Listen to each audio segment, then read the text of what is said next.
اسم الاشارہ، واللام تدل علی الذال، ذا یہ تین لفظ ہیں اصل میں، ذا، لی اور کا، یہ ایک لفظ نہیں عربی میں، تین الفاظ ہیں۔ ذا کو کہتے ہیں اسم الاشارہ، یعنی وہ، جسے اردو میں کہتے ہیں نا وہ ہے ذا۔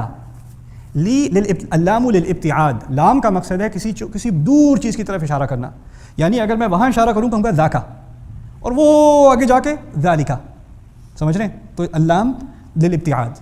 پھر الکاف للانتباہ اور للتنبیہ، کاف ہے آپ کا دھیان لینے کے لیے، یعنی دیکھیے میں اگر کسی چیز کی طرف اشارہ کرتا ہوں تو میں یہ چاہ رہا ہوں کہ آپ اس کی طرف توجہ کریں، یہی مقصد ہے میرا۔ تو میرا صرف اشارہ کرنے سے بات نہیں نکلتی، میں کہتا ہوں یار وہ دیکھو، یعنی میں تمہارا ہاتھ پکڑ کے اس طرف اشارہ کرتا ہوں، سمجھ رہے ہو نا؟ تو یہ کا جو ہے نا اس کا مطلب ہے تم، یعنی تم وہ دیکھو، وہ دور کی چیز۔